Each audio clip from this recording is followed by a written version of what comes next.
Welcome to Watching the Throne. A lyrical analysis of Kanye West. My name's Chris Lambert. My name is Travis Bean. I just looked up in the camera. I realized I didn't. I mean, not that it's like I have a makeup studio and I get super ready for these videos, but I realized I did nothing today, and I'm basically wearing my house clothing, which is a giant white t-shirt with a V-neck, and I have not fixed my hair. I didn't shave. Things are not going well so far. So what you're saying is you are not camera ready. I'm definitely not camera ready. I am Kanye podcast ready. You kind of look like you were swallowed by a whale and spit up on shore 3 days later. I'm not sure how that's relevant to what we're talking about today, but yeah, it is what it feels like. The story of Jonah. No, I know you know that. I know you're playing coy. I know the song of Jonah, which I absolutely love. Yeah, see, this is one of those interesting things where context can be very helpful, you know?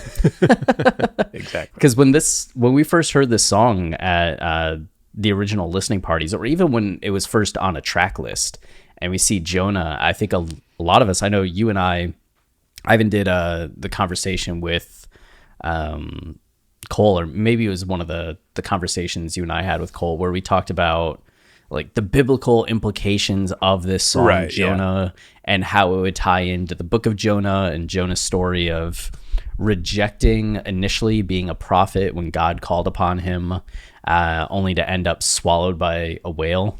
Yeah. As one does.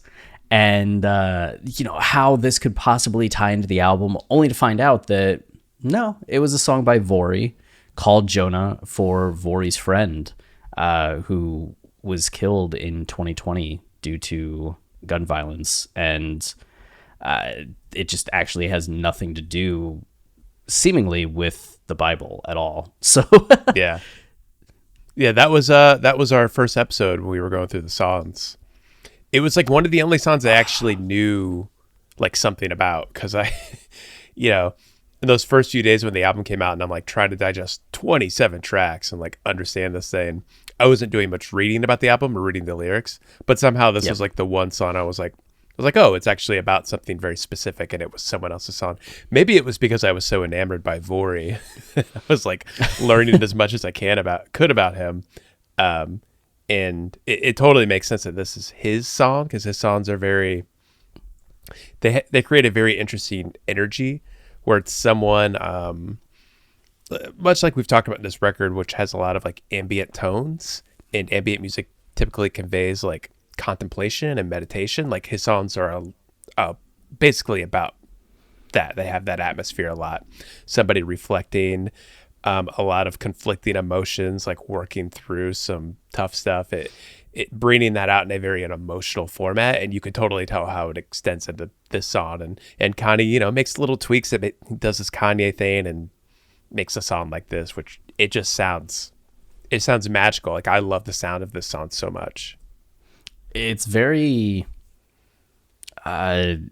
infectious isn't quite the right word. Charming isn't quite the right word. I find the song like piercing, just in the production, like Vori's flow in the chorus, the seriousness of what's being talked about. There's just an emotional ramp up that happens on this song that it's really striking to me, especially, going from Donda chant to jail to God breathe, off the grid, hurricane, praise God. Like those all have emotion to them and like unique emotions to them. But I feel like this is a degree of seriousness and consequence that the album hasn't necessarily had at this point. Yeah, I completely agree. And we can get into that more when we talk about the soundscape, but it definitely is a change up from the production we've heard so far. Like this is both a quieter sound, yet it's like it seems heavier than any song before it. It's like it can feel lighter and airier in some ways, but it also feels like way more intense and, like you said, piercing. Yeah. And so it was August of 2020 that Jonah Ware, who was just 19 at the time, was shot and killed in Louisville, Kentucky. And that was the the kickoff for this song is Vori, who had become close with Jonah, just wrote the song in Jonah's honor. And I know that Jonah's father has talked a bit about how meaningful it was that Vori continued to honor his son in this way. Which I remember seeing something like his father had commented, or maybe somebody pretending to be Jonah's father commented on a YouTube video about it. And it's just like, yeah, it's very nice for someone to do, like to have that kind of honoring when you think, you know, who might remember my son, and that he's going to be like forever reflected upon on this album is really nice. Yeah. And you can really see how there's so many instances in the beginning part of this album which have so many features of these young Black artists reflecting emotions like this and talking about loss and this desire to react to loss in a violent way, or just not knowing how to handle loss and oppression. And you could see how Jonah Ware's story would then come in and influence Vori here. I mean, Jonah Ware, he's just a kid when he was killed, but on the Louisville news station, there's a link to it in the Genius page, and within that news story about Jonah Ware's death, there's a link to an article 4 years earlier where Jonah Ware was at a peace walk, you know, and advocating for, you know, going against gun violence and asking people to, you know, put down your guns, go to school, pray to God. And he was also an aspiring rapper. Like, there's so many elements of Jonah Ware's life that you could see like played into a lot of the themes running around at the beginning here of Donda. I could almost imagine Kanye hearing this song and asking Vori about it, and Vori telling Kanye more about Jonah and who Jonah was and these details about Jonah, and Kanye being like, yeah, that's exactly in line with this album. You just think ahead to Jesus Lord and some of the details that Kanye talks about there regarding gun violence and like what happens in the streets. And it just feels like one of the major motifs and themes on this album. Just this idea of trying to move past these actions and concepts and not have the demons, the devils, this pull towards violence be the thing that dominates you.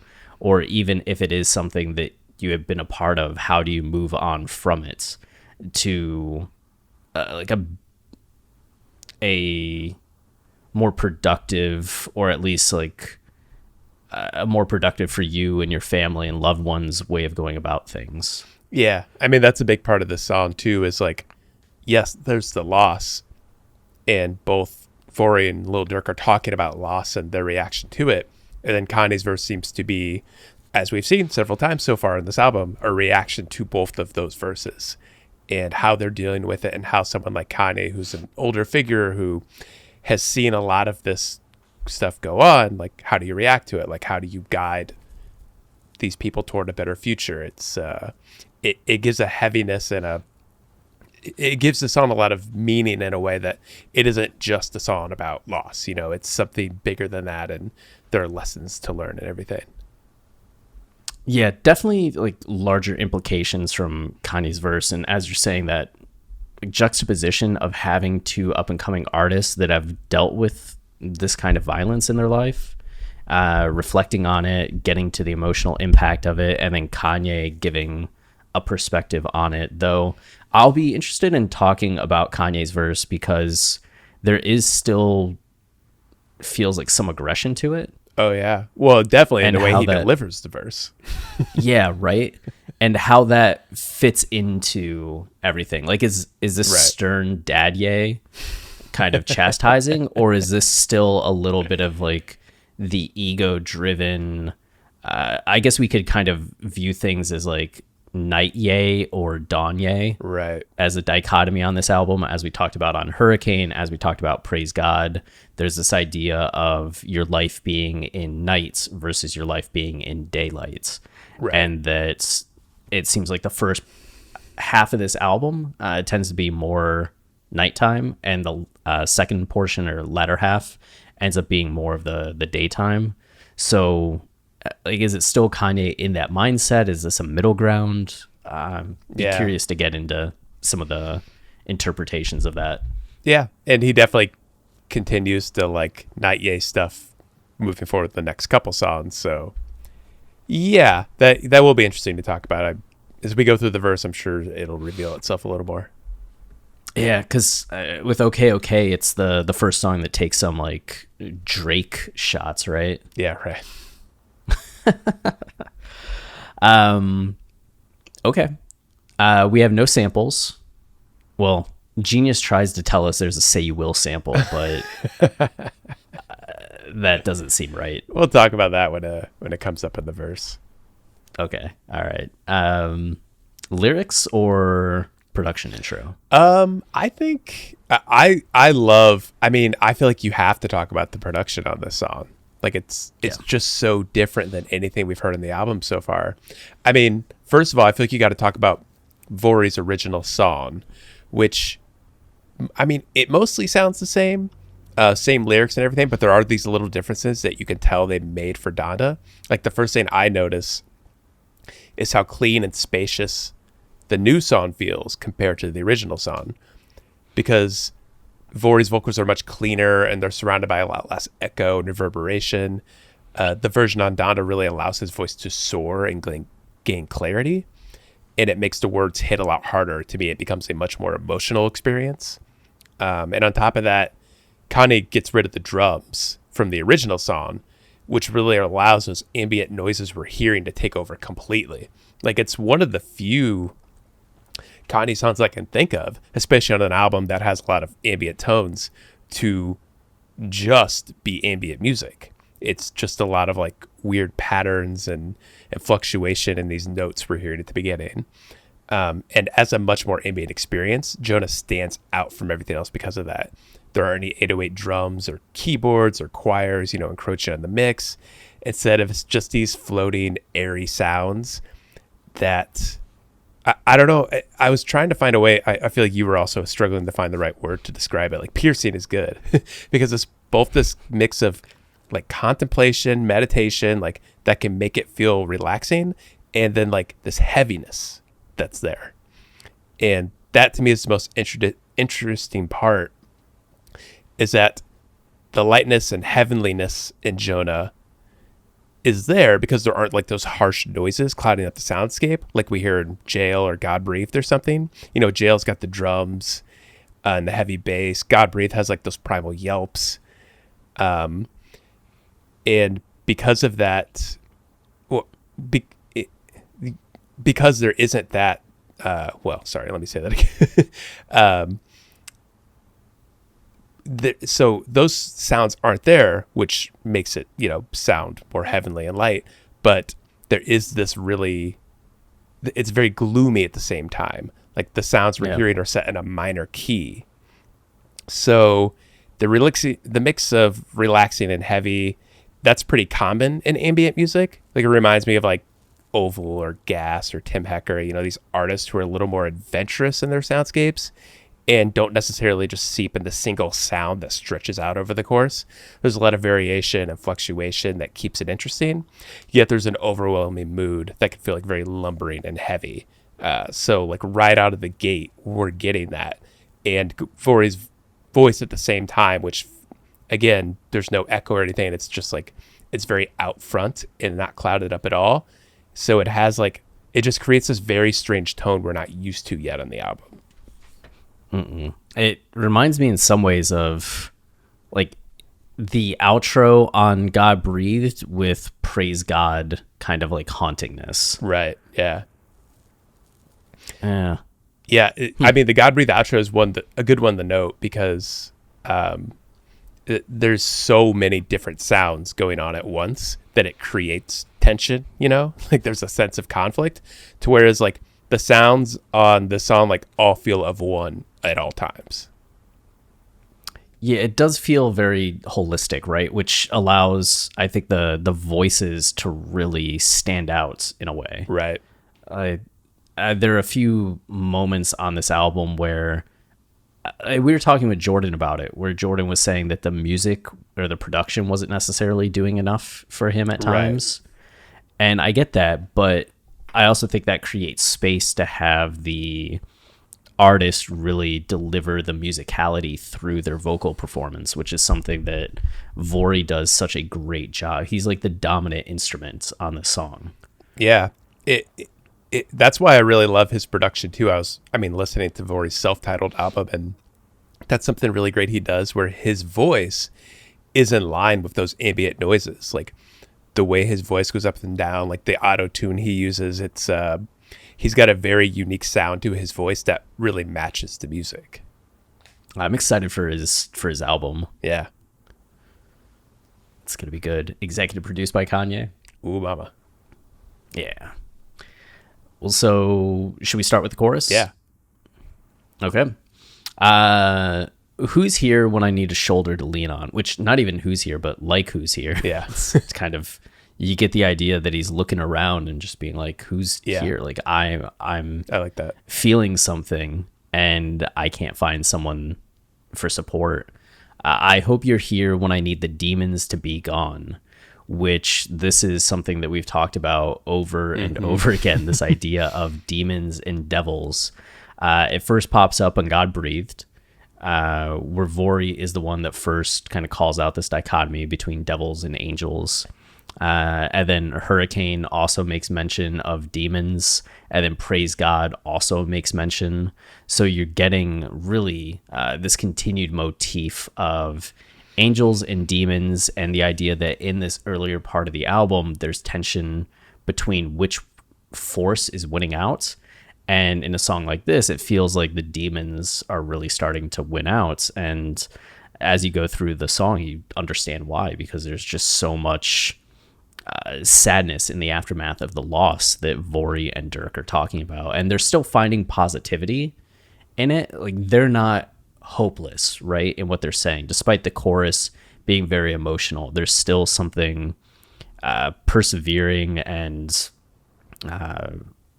what is the I'm blanking on the word, when somebody is able to, not reinforced, but they're just able to carry on in the aftermath of these losses rather than being broken down by them. Resilience. Sure. They're resilient in the face of what they've dealt with, which is really inspiring, but still you have that chorus kind of coming back through and adding that sense of like, I'm still looking for someone and something, which to me creates that space for God, for faith, for, you know, the light of God to kind of shine and carry you through. This is a similar subject matter to Cuddy Montage as well, which that song, having Kanye give that long dramatization of violence in the streets that leaves the people around it, like the mother and the sister, very sad, which is something that we see on Jesus Lord as well.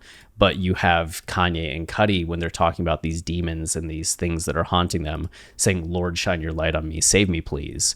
And even though Vori's not saying that same thing explicitly, you can almost feel the need for that, the cry for that coming in through this chorus. Yeah. In addition to everything you've said, the next line being, and it's not fair that I had to fight them all on my own. There's that sense throughout the album as well, like thinking about all the talks of demons being on your shoulder and how Kanye has been balancing godly energy with devilish energy, like thinking about Hurricane, God made it rain, devil made it hail, and then extending that into your personal life, like made the best tracks but still went off the rail, like how that spiritual conflict like pours into your daily life, and like you're just trying to figure out how to do things here on earth while also processing loss and this heaviness that you kind of can't control. And thinking about God Breathed too, like Kanye wanting God to breathe on a song, like there's this overwhelming need for God to be there at all times, which can create this sense of helplessness in your spirituality, I think, where it reveals how difficult it is to stay committed to God and to remember that he's there to like guide you every step of the way, and that there's a reason for everything.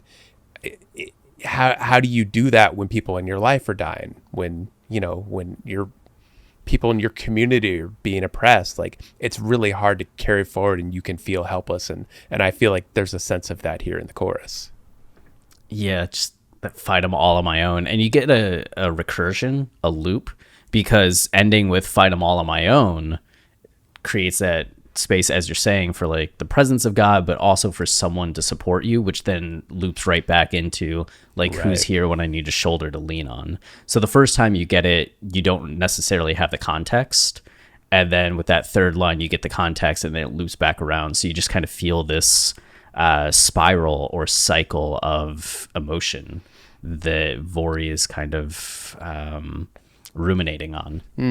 That's a good point. Like the idea that it feels cyclical. Like he does repeat it several more times throughout the song, and the production like is in step with his voice the whole time, where when he says I'm gonna fight them all on my own, you hear it go and it kind of resets and goes right back.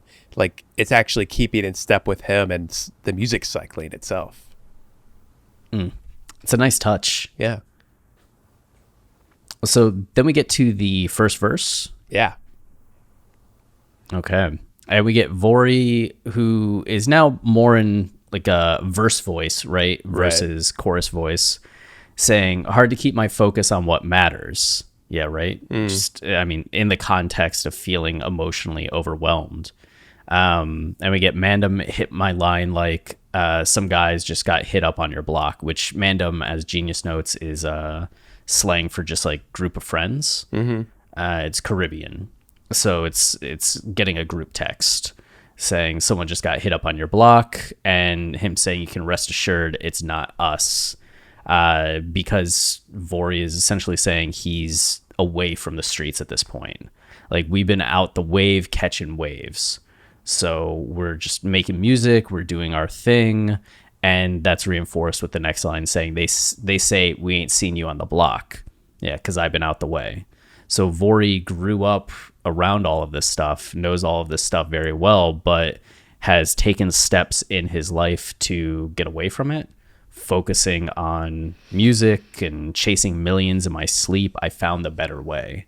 So he's not trying to do all of the street stuff, but trying to get out and get above and away from that. Yeah. I really love his flow on this. It's one of the things I love about this song, is because while I do love the soundscape and the production, it is the same thing over and over for the entire song, which it sounds so beautiful that I don't care. But everybody's flows are completely different, and I love what Vori's doing. Like he doesn't do the traditional thing where your line lasts a certain amount of measures and you end like here, and like there's a like each of your lines is spaced out like a certain amount. It has like, you know, a certain amount of syllables and ends at the same spot. He'll do something like, because we've been out catching waves, they say we ain't seen you on the block. You know, it's this really cool effect he creates that, I don't know, it gives the song like, it gives this verse like a kind of a haunting tone. It's just a very unique thing that it keeps you on your toes as a listener that I appreciate. Yeah, where you're not settling quite into that same rhythm, but it's kind of like bouncing about, keeping you a little like, oh, what's he going to do next? Yeah, it makes the verse feel more contemplative. Like it makes it feel like he's running through thoughts in the moment, yet it's also musical. It's awesome. Yeah, and maybe that's something that adds to like the sense of spokenness rather than necessarily like rapping. Right. It feels more, as you're saying, like reflective and more of thoughts rather than necessarily the same as just like straight up, this is my flow, this is my performance. Yeah.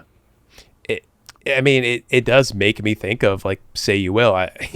As Genius says that this song samples Say You Will, which it does not. I don't think it does anyway. I assume they say that because there's this heart monitor sound that comes in Vori's verse. And instead of sampling Say You Will, I would say it's just like inspired by something like Say You Will, even though those songs are pretty different. Like they're both focused on the heaviness of the moment and just like these people who are thinking about a situation. They're confronting loss in their lives, except on Jonah, it's way heavier. Like it's the actual loss of life. So it makes those beeps to me like, I guess I wouldn't even compare it to Say You Will that much, because those beeps are much heavier in that sense. Like, instead of offsetting the production, which is something we've seen in the album over and over, it's something in line with the ambient music. You know, it's not like God Breathed, where you have like the synth and Kanye rapping with the synth and a heavenly choir and, you know, the screams. Those are all really different contrasting energies that create disarray. But this, like we're saying, like, it feels of one, like it's one clean noise throughout the entire song, and Vori's flow keeps in step with it. Like, it's again strange. Like, it's both calming, yet because of the subject matter, it's super heavy, and you're really in the moment with them as they're going through these thoughts because of that. It'd be something too. It just makes me think about the idea that you think about it referring to the loss of life, but also an awareness of your own life and how fragile that can be. Totally. How you could be the next one that's being like rapped about. And it's just that sense of your life like kind of hanging in the balance in some ways. Oh man. Yeah. I mean, again, this album, that is such a undercurrent of this album. Just the bleakness of life and how dispiriting it is to watch your friends ripped apart by violence in this country. And yeah, you're right. Like, how that extends to yourself and the preciousness of life. And I mean, we already know that Kanye has several times mentioned like the breath of life, coming back to life, and this idea of not just physical death, but spiritual, emotional, cultural death. Yeah. And how he's working through that himself.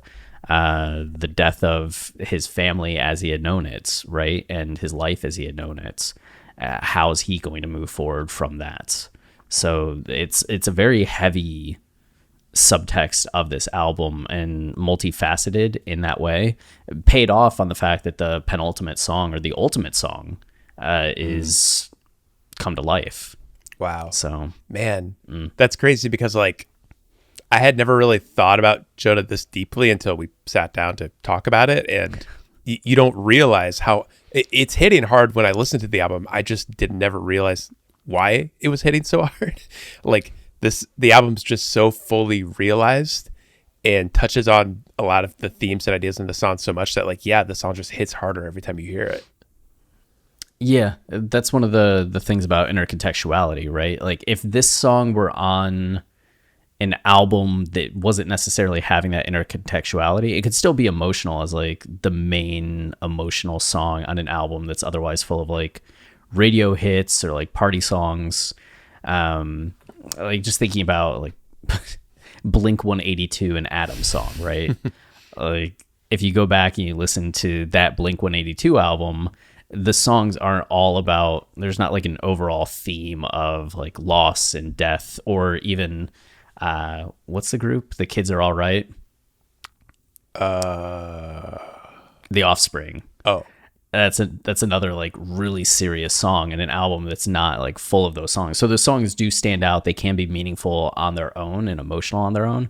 But when it's part of an album that is really building up that concept and immersing you in that headspace and in that soundscape that supports this idea of life and death, and it's just coming up and again in all of these songs, you really can get that something intrinsic about this song that feels a little like heavier and meaningful in the context of everything that follows, thinking about like 24 and Moon and Jesus Lord. And yeah, that's why Kanye's the GOAT, because like he has these like broad concepts he's exploring. It's not exactly like meticulous, storytelling, but like these bigger concepts, and like structuring his albums correctly so that, this song at this part of the album, it means something. Like, it means something to the later songs in the album and what it's surrounded by here at the beginning. It's awesome. Yep, it is.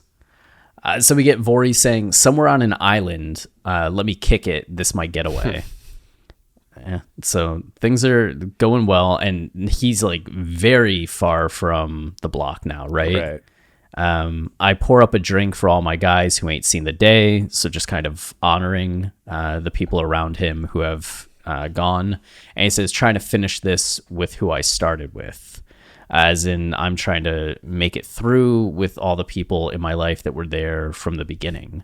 And as we're seeing, that's like difficult. Like, people have been falling around. He's already lost people, but he's still trying to like do as much as he can to make that happen. And this seems to be a reference to a Fetty Wap song that has, the same lyrics, the song Again. And in the middle of that song, in the first verse, you get Fetty saying, baby, can you understand? I'm a young guy living, coming from the trap. All a guy know is get it. I ain't chasing no cats, girl. I'm trying to figure out how to. I'm talking about the digits, big bank rolls in my pockets, all 50s. So he's focused on like money rather than like chasing women. Turned a little check, then I showed you I could triple it. Baby, it's Zuvier. I only want you. I don't give a fuck who cares. Tats on my face. She don't care who stares. Looking too good. I'm trying to finish this who I started with. I'm trying to spend it all who I got it with, and then she my trap queen, let her hit the bando. So essentially in the Fetty song, it's about him being faithful to one girl and only wanting one girl. But it's in this context of like being a young guy from the trap and just trying to do his best to make money and elevate his life and level up his life. And he's not trying to get with all these other women, but trying to like keep with this girl. She's his trap queen. And I wonder if Vori's kind of channeling just a little bit of the same understanding, this idea of like, yeah, I'm coming from the trap. I'm focused on like making something of myself, and I'm not necessarily trying to finish who I started with like romantically, but just with all my friends. It's taking it to like a similar spirit, but applied to a different group, right? Not romantically, but just in my life in general. Yeah. It's you could read it as a questionable interpolation, like because the Fetty Wap song is romantic, but that's not outside the lines of like what Kanye usually does. He's always referencing songs that are full of romance to talk about a non-romantic situation. So Vori could definitely be doing that here. Yeah. Or it could just be, I mean, trying to finish who I started with is a common enough phrase that it could be something that's on its own. Yes. So you can go the next mile and try to connect it to Again. Or you can just say like, yeah, it makes sense. He just wants to like finish this who he started with. Way too many fallen soldiers. No, I can't forget. I can't forgot. Can't forgot. Yeah. But just this idea, even though he's trying to finish who he started with, or trying to finish with who he started with, there are all these fallen soldiers, which gets back to the chorus, right? Like, who's here when I need a shoulder to lean on? Like, that's even more heartbreaking, right? Because we know that he wants to be with these people who were with him this whole time, but now he's looking around saying like, there's no one around. Like, how many people has he lost on the way? Like, and that transitions to hope they got headphones up in heaven. You can vibe out and just hear this shit. It's just shit you can't forget. Like, that's heavy. That gets to such a heavy place because he's already saying in the chorus that he feels alone. And now he's thinking about like all of his friends that are up in heaven, hoping that they can hear this music that's for them. And then saying it's just certain shit you can't forget. Like, there are things that live with you. There's people that live with you that you'll never be able to forget, which Lil Durk really carries that torch in a lot of ways, honoring the people that he's lost and remembering them, but also looking ahead. It is a nice transition point from the original Jonah demo, where the second verse starts getting into Jonah Ware, saying, wishing I could go to heaven and I bring Jonah back with me.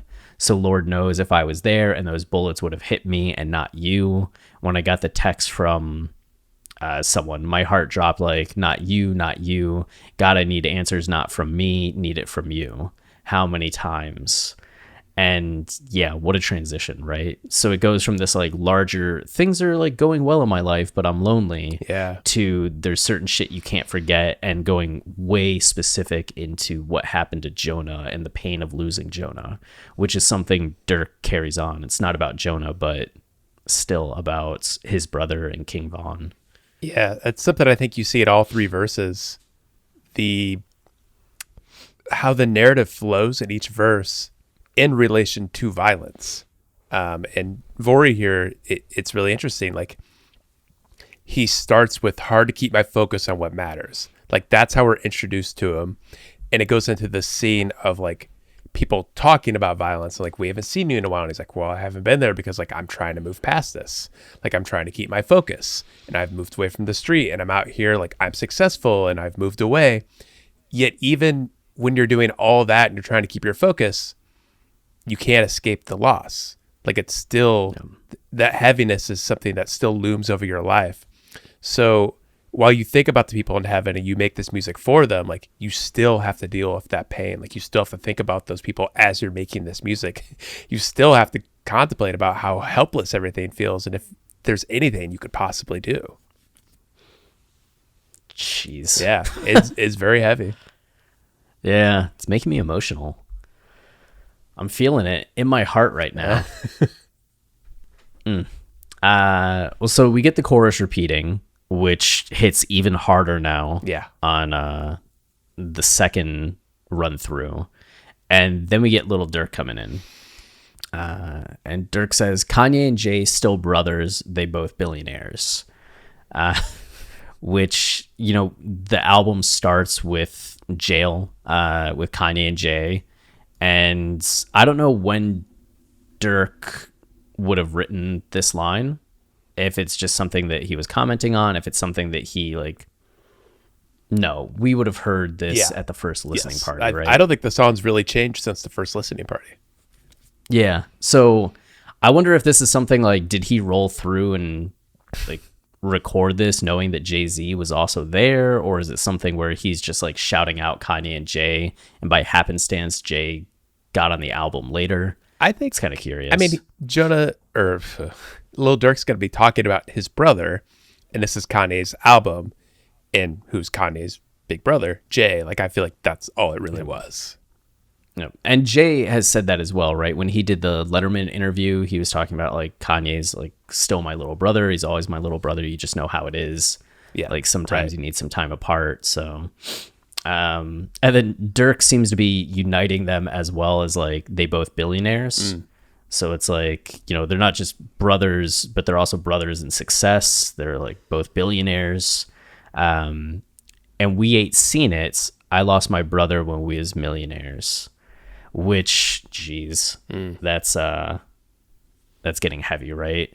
So you get the lightness of like Kanye and Jay still brothers, and then the heaviness of Dirk saying like, yo, I got to become a millionaire, and like I was a millionaire, my brother was a millionaire, and I lost him.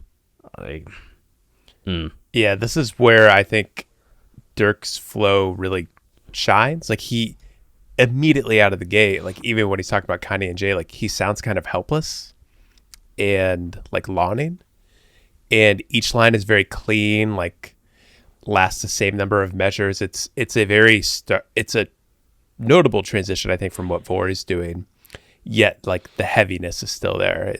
It's something he has continued to convey, which works all the more with the music that's playing and everything. Very much so. And Dirk saying, I lost my brother. His brother was Dante Banks, D-Thang, and Dante was killed June 2021. So we're talking a month before the listening parties happened, which just shows how kind of recent the song, though. You can take it to like, maybe he's referring to King Von, as Dirk and King Von were really close as well. And Von ended up was killed in November of 2020, which is just wild. So it's like in this span of half a year, Dirk loses one of his closest friends who is a brother to him, and then his brother. So Man. And you have him saying, I wasn't scared to die, but him, that was my biggest fear, which, whether it's for Dante or Vaughn, it's this idea that, you're not afraid for your own life, but you're rooting for these other people. You care more about them than yourself. Like, you fear more for them than yourself.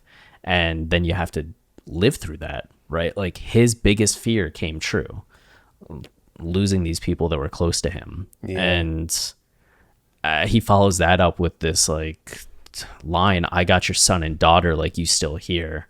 Oh man. And there's a picture of Dirk spending Christmas that Genius has up with Vaughn's kids and just holding them, looking happy. But it's like, yeah, you're man doing what your friend can't do, what your brother can't do. And like the responsibility, the joy of getting to be there for them, but also the pain of like not being, like having to take on that role because they're not there. Man, it makes me think of it's another part of this album that this song is touching on. I'm thinking of Vori's original song in the second verse where he says, wish I could go up to heaven to bring Jonah back with me. So Lord knows if I was there, those bullets would have hit me and not you. This idea that you either can like change things here and there. Like there's both like what you can change or like what you could have changed, but also like the spiritual connection you're trying to establish.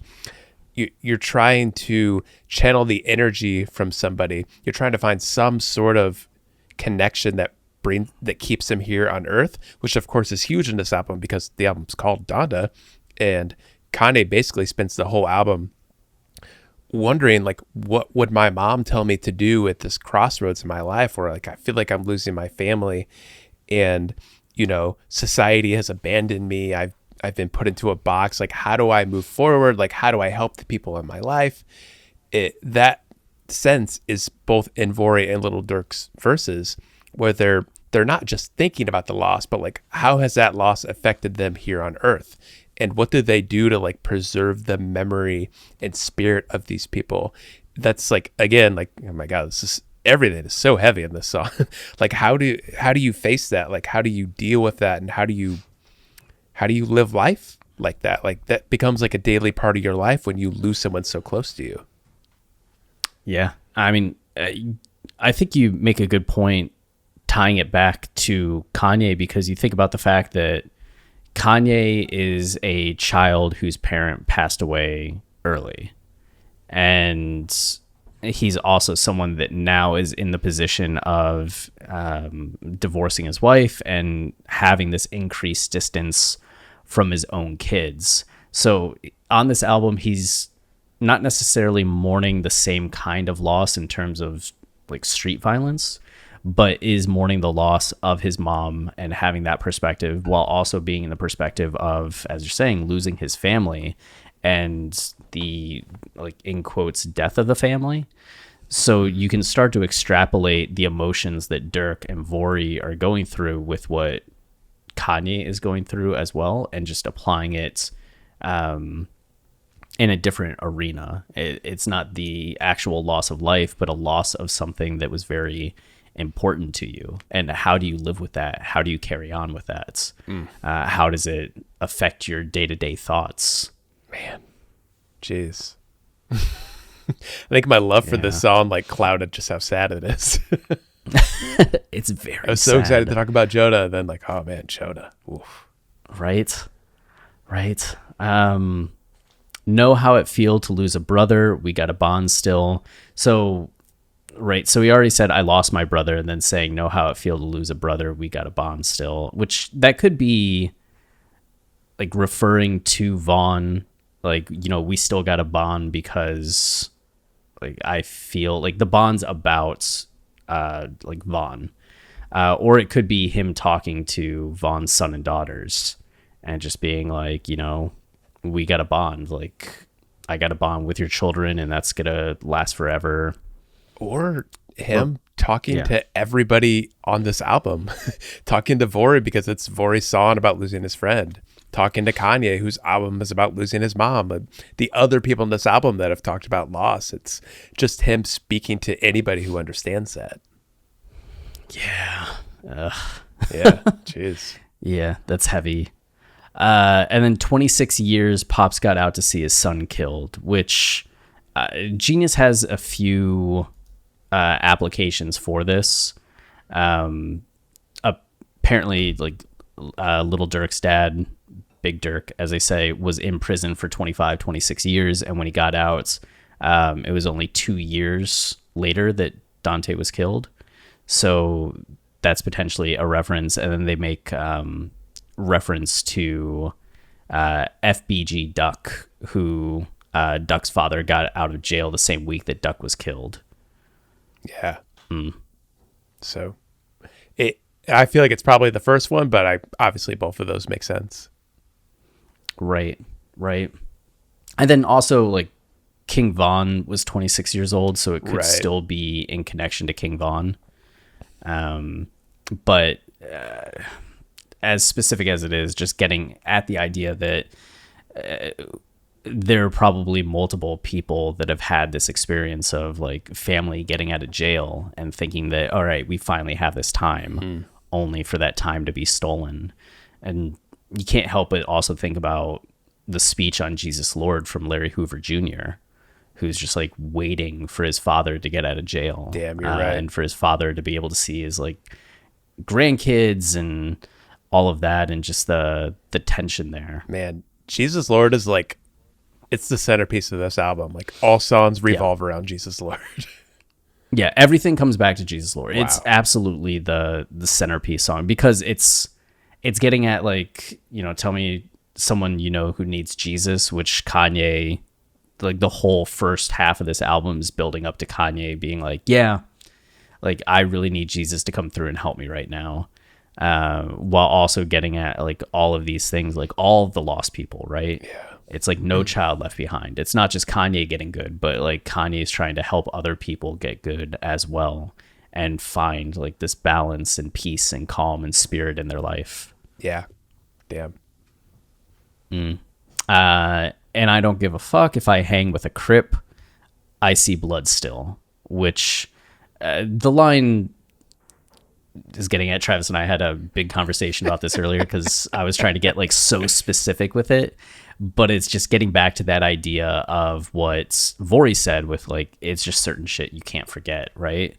Like, there's things that, like, haunt you and stay with you, and Dirk is saying that in his own way. Like, I see blood still. Like, he is in his day-to-day still having these visions of losing his friends, and even maybe, like, rage at losing his friends, anger at losing his friends. Like, seeing blood tends to be a metaphor for anger, seeing red, right? Like a bull might. But I think the metaphor of I don't care if I hang with a Crip is because Crips and Bloods are so at odds that usually if Crips are around, you don't see Bloods around. So that's essentially the cleverness of the line, is that, you know, even if he's hanging with a Crip where you're not supposed to see Bloods around, like, he's still seeing blood because he's just haunted by it. Yeah. And it introduces a new energy to this song, because up until now, it's just been, you know, Vori, he's talked about there are people on the streets who are, like, trying to contact him and asking where he is. He's like, oh, I'm gone. He's still contemplating the loss and thinking about the loss, which extends to Lil Durk thinking about loss. But here is where we finally see a reaction in a way of a retaliation, and somebody who, instead of just, like, sitting there steeping in the loss, thinking that, like, well, like, I can get revenge and that'll fix things, or maybe, you know, it won't fix things, but, like, it's all you know to do. It suddenly, it gives the idea of loss more body. It extends it beyond just, like, sadness to something that has an impact and creates conflict, and it creates something much bigger and much messier. Yeah, because from Vori's perspective, it's like he's haunted by it, but he's still carrying on with the things that he is doing. Like, he's not stepping away from his goals and pursuits. With Dirk, I mean, the very next line is, I can be the cleanest millionaire, I'm from the mud still. And the implication of that is, yeah, I could put on to the public and to the industry, like, look how clean I am, look how well presented I am, but I'm still from where I'm from. And he goes into this whole thing of, die with this chain on. I call it blood diamonds, which could be like Vaughn having his chain from being in the game and starting to have that success. Blood diamonds, historically, we know that Kanye had talked about blood diamonds on Diamond from Sierra Leone, but it was getting to the fact that people die to mine the diamonds. But now it's that there's literally blood on the diamonds from when Vaughn was shot. But the action that you're talking about, Travis, comes through in the next line, which it's to the point I dropped my own location, so they could find us. And it's been months and they still haven't. So Dirk is looking for retaliation. He keeps putting his location out there, so the same group that went after Vaughn or went after his brother, whoever he's looking for, will come find him so he can try and get revenge. And that's what he meant by, I can be the cleanest millionaire, I'm from the mud still. Like, I'm looking to get even. I'm looking for retaliation. I'm angry. Yeah. And that becomes the narrative of the verse, like sadness to anger to like what that anger leads to. Yeah. And we do get I wonder if this, like, Kanye did it for the city he co-signed is a little, like, just addendum, right, like a shout out. Yeah. Rather than something that's, like, in line with things. But I think what he's saying with Kanye did it for the city he co-signed, like, Dirk is from Chicago. He's an artist coming up from Chicago that has been having a ton of success, but it's just like now he has the Kanye cosign. And what that means for like Vori, what it means for everyone else in Chicago, like Vori, that's trying to make the come up. Yeah. I mean, it could also, in addition to all that, which is correct, I think, a bit of a callback to the Blood Diamonds line. Like, while Kanye's song is about, it's about the guilt he feels for wearing these diamonds that came from people who died to mine these diamonds for him or worked in incredibly terrible conditions, and the guilt and heaviness you feel from that, like extending that to here, like where people are actually dying here and they die wearing these diamond, like, I don't know. I feel like there's a connection between all that. There's like some sort of poetic, linear connection through all of that that fits in, and kind of caps off the verse.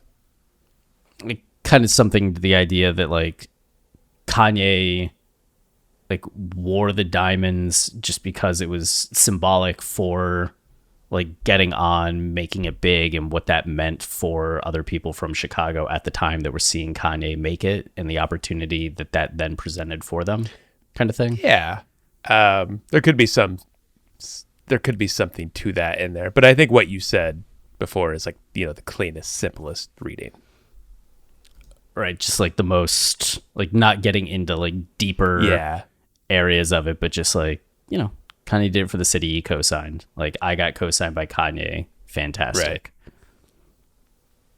Right. Okay.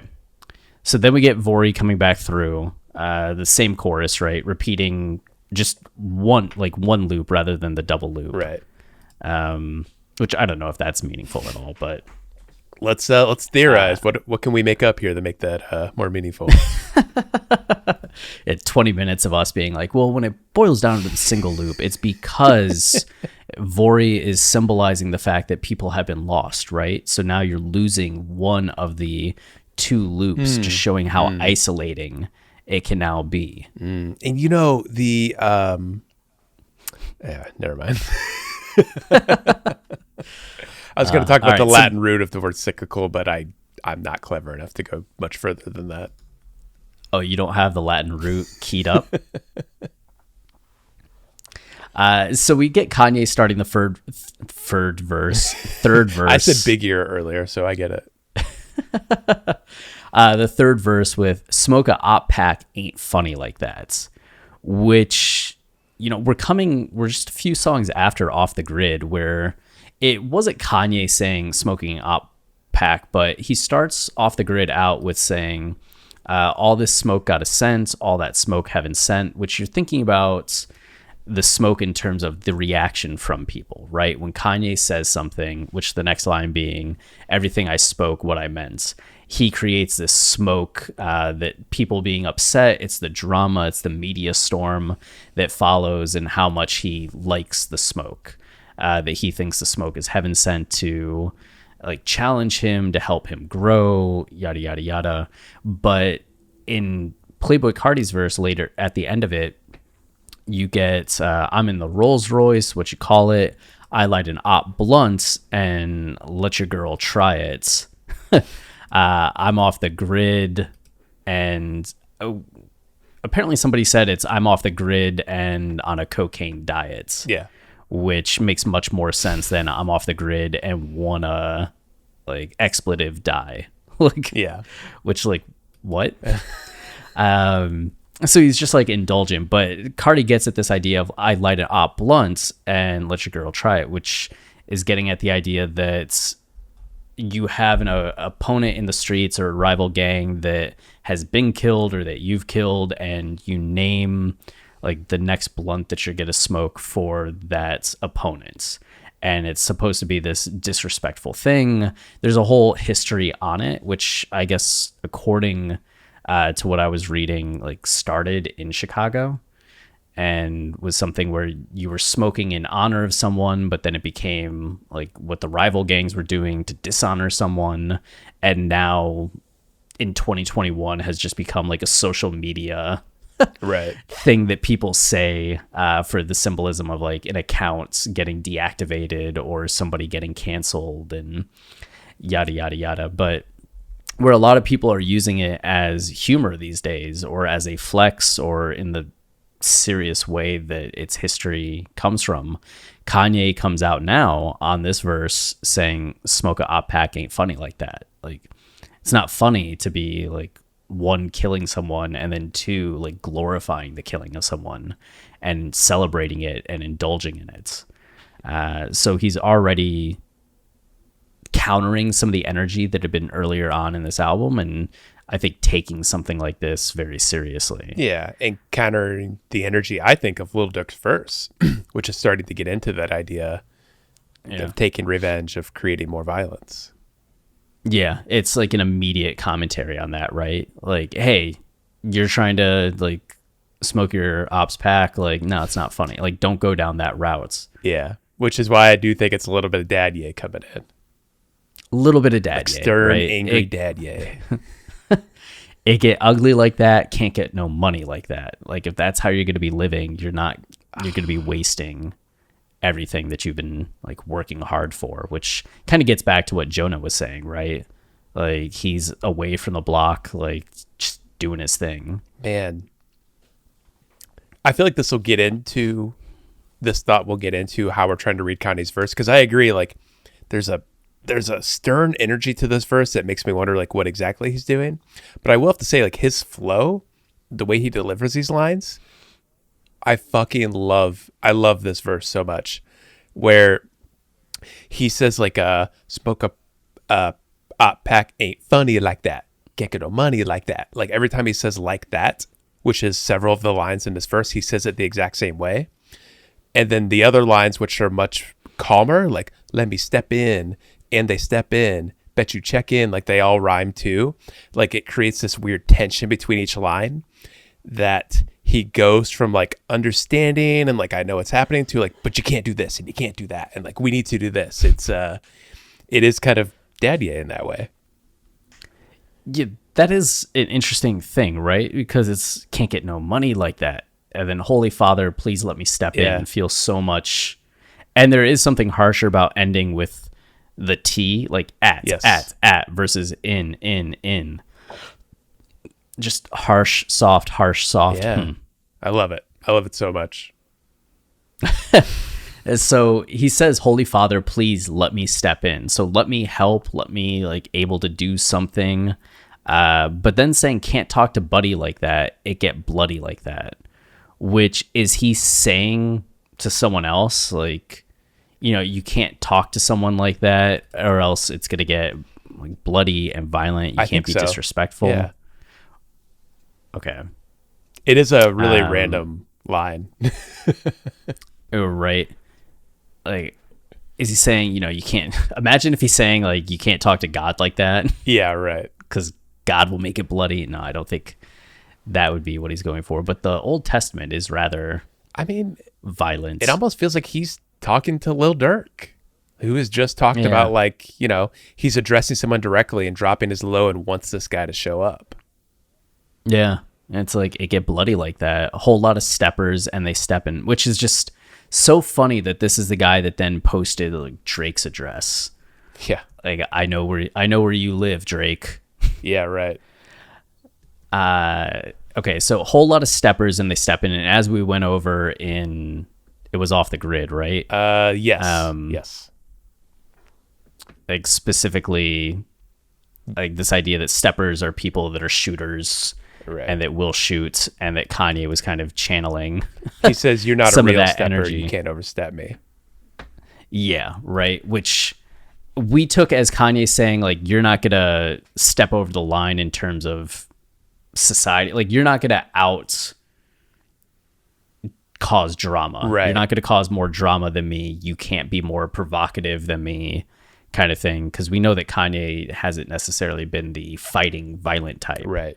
But he is somebody that will overstep plenty of lines.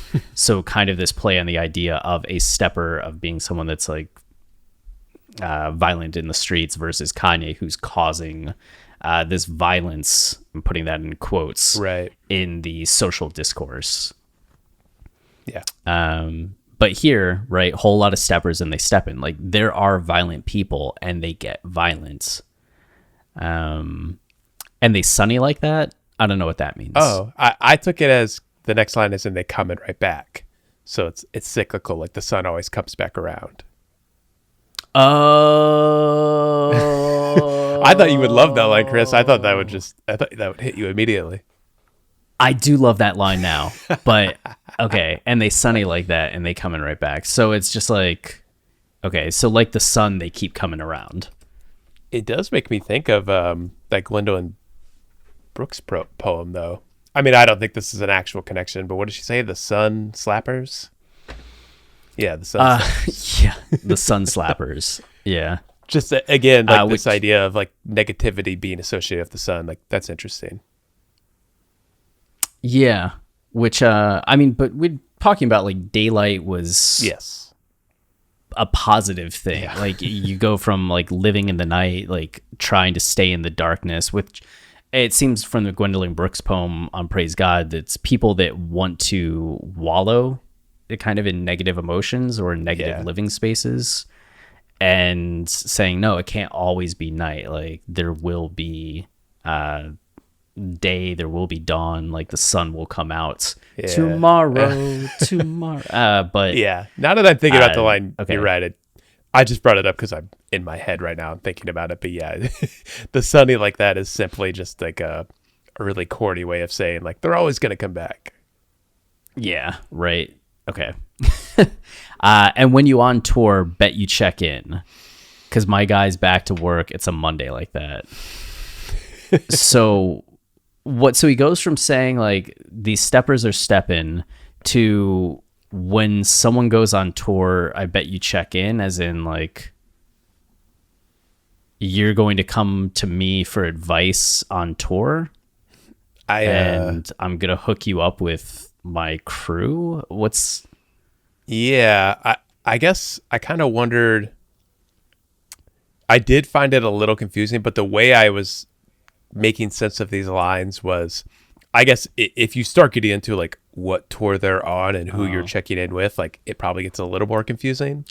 You mean me taking it too literal? But I guess I took it more as like, you're out there, you're getting caught up in all this drama and there are these negative forces in life. But when you're with me on tour, like when you're in my space, like we get to work and we make music that can make a difference, and like you keep focused. Oh, that would definitely be a positive way of coming back to it, right? Yeah. So it's like, all right, so when you're with me, you get back to work, it's a Monday like that. It could also be something like, and when you on tour, bet you check in, because it's been getting into like the steppers and stepping, and there's danger in this stuff. So when you're going on tour to different cities, like, do you ask me for connections for people that are going to like bodyguard you, that'll have your back? As like, my guys will make sure you're okay. Man, I just love what he does here too, with just the inflection of his voice, because while we are calling him Sternye, and like he is very dad-like throughout this verse, his delivery is mostly like clean and simple. Like, there isn't much like anger in his voice until this last part of the verse. And when you on tour, bet you check in, it's a Monday like that. Like, he starts getting very intense. And I think it's maybe just because he's suddenly talking about his own space. Like, before this, he's kind of looking at the world, contemplating things, like talking to God. But then, you know, when you text, change the beginning of every word. Like, when you speak to me, like when you're in my space, like, we don't bring that energy around here. Like, we're here to work.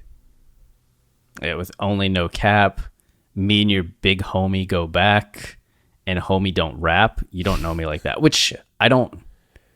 What's that mean? Yeah, those lines are strange. I think he's just like talking to like a younger rapper, like, me and your big homie go back. Like if you're going to come on tour with me, if you're going to be part of my space, like, I know your big brother, or like, I know, you know, your mentor, or I don't know exactly what it's getting at, but like, basically, like, it's positioning Kanye as an older figure, as somebody who knows things. And if you're going to be around me, like you have to act this way. You don't know me like that. Yeah, I guess the implications of like your big homie go back and homie don't rap would be like, your homie isn't a rapper that I know. He's someone like from the streets that I know, right? Oh, right, yeah. And then like, you don't know me like that. Like, you don't know the kinds of like connections that I have, the kind of like people that I know. Yeah. Which could be like a good thing, right? In terms of just saying like, this is why you need to respect me. Because I do have more connections. I am more legitimate like in the streets than what you may think. I know a lot of people have been talking about over the course of this rollout that people are like, has Kanye come out as essentially saying that he's part of like the gangster disciples? Like, is that something that he's essentially like softly telling us by putting GD Anthem during a listening party, right, and all the shout outs to Hoover and all these things? But I wonder, like, I take it more as he's trying to kind of quell things, or showing that he has connections to like people in the streets like that, but is also trying to get them to change direction and find God in ways. And it's essentially what this song is doing, right? Like, hey, don't focus on that negative stuff. Like, you're going to get to work. Like, we're going to make sure you're focused on music and making money, and let's go like do something different with the energy. Yeah. Wow. That's, again, that's what I love about this song, is the contrasting energies between each verse, and how you can see this build to Kanye having those thoughts and thinking about these people dealing with loss, and what kind of impact he can have. It's, wow. It just makes me love the song even more. Yeah. So maybe the bet you check in is more of a Daddy thing too, right? Right. Like, so you need to like constantly be checking in with me when like we're on tour and working, because like, you're not just like going off to mess around at like nightclubs and partying, yeah, and like doing all this stuff. Like, you know, we get to work, which, as we know, you sleep in because you've been burning the candle at both ends. Kanye will text you, stop texting, go find God. Yeah, right. Don't come back until you found God. Like, oh man. Dad, yeah. Okay. He really does have Dad, that yeah, tone of like, be home by 10, like finish your vegetables, you know?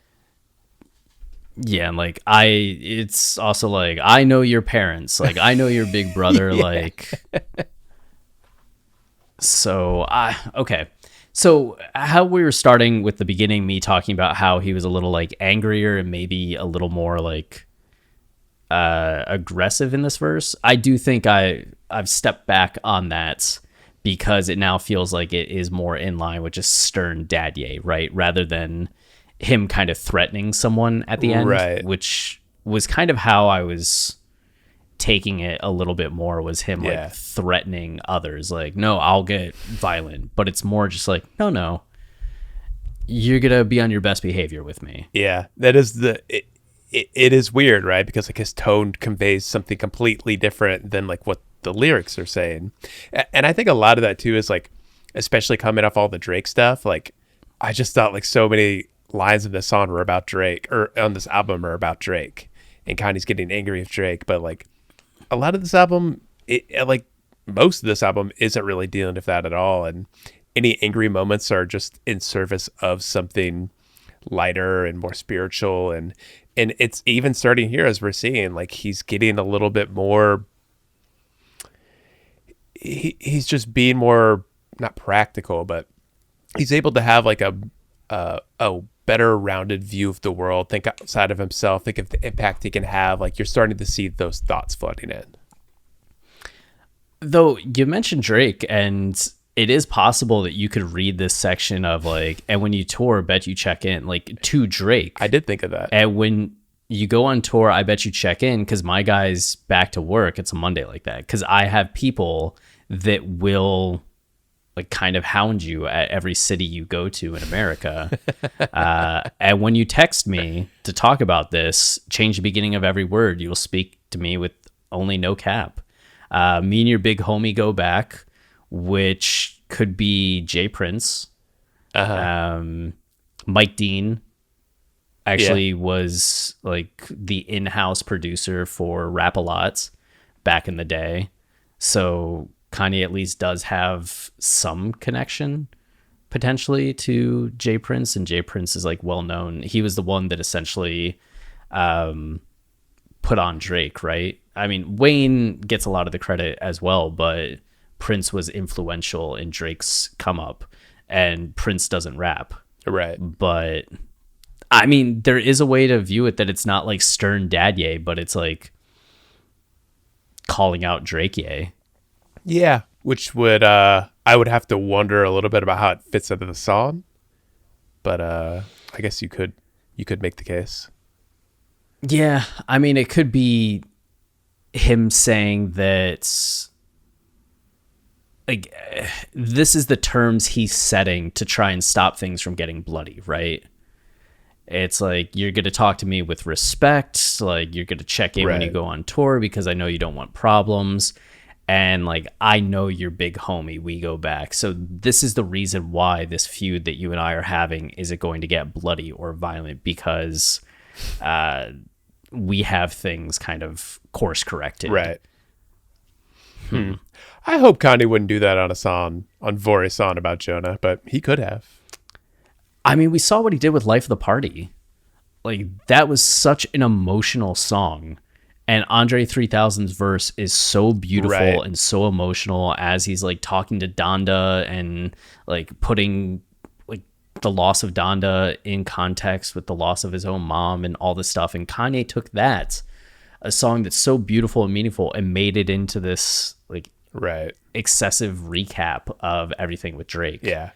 So yeah, you're right. It's possible. You're right. It's completely possible. So I mean, and the other reason that would be in line is because we still are in a portion of songs from like Jonah, OK, Junior, that are a little like night yay, as we talked about. Right. Yeah. So those are all good points. I don't know where I land on it. I don't think I have like a primary reading at this point. I think I'm leaning more towards how you're feeling, that it would be nice if it's just like dadye. but it wouldn't be completely out of step for Kanye to do something like that. Yeah, to make it more about like, you're going to show like, I'm at a point where I don't fight people in the streets, but I do command respect. And I have other people that could fight in the street, like in the street. Right. Maybe. Yeah. Anyway, then we get Vori doing Who's Here When I Need a Shoulder to Lean On. over and over again until we finish out the song. So I think overall, like regardless of how you take Kanye's portion, there is just this sense of pain and loss, and this idea of how do you deal with the loss that happens in life, and where do you go when that's happening? How do you respond? We see that Vori's responding by like continuing on his grind. We see that Dirk's responding by like dropping his own location so he could maybe have a confrontation with those he wants to get revenge on. And then we see Kanye kind of coming through and like sunning everybody. Yeah. And the last thing to note, I guess, is in the outro. I guess how Genius is noting the outro is just the chorus repeating. But the big change here is that the music cuts out completely and it's just Vori's voice. And it's not even just him because he's so clear and light throughout the song. But his voice is suddenly buried in the emptiness. And it's this really cool / heavy effect that, you know, it ends properly for the song. Like it's a very emotional ending where it feels like Vori's sinking into the muck and he can't get out. Which the muck is something that gets mentioned in the very next song. Ooh. Well, the mud. But when Ruga says, we got the same pain, we come from the mud. Oh, yeah. You know, that is something, I mean, we look at the next song, right? It's Okay, Okay. And the song starts with Kanye's verse that's about Drake. Or at least about a confrontation with somebody as he's starting to call out other people. And it's a bit more combative. And maybe the most like directly combative that we've seen Kanye on the album. And we do get the chorus of saying like, okay, okay, I'm not okay. So it is interesting that you have Vori and Dirk that are so emotional about these like things that they're dealing with, and Kanye who's kind of staying above it all and not really saying something that's comparative, right? He's not emoting in a way that's on the level of what Vori and Dirk are doing. And then here we're getting like, okay, okay, I'm not okay. And it's finally this admittance that something is upsetting him and bothering him, which we did point out earlier on God Breathe, where Vori is saying specifically, like, the angels tell me it's okay to not be okay, but I'm okay. And now here we get Kanye. I feel like earlier on he's trying to convince himself he is okay, and he's using Vori to kind of channel that. And then at this point we're finally getting Kanye, the first kind of chip in the armor, as he's saying like, okay, you know, I'm not okay. And we're seeing some of this anger kind of spill through. And I think we're getting more emotional verses from Yachty and Ruga too. Yeah, right.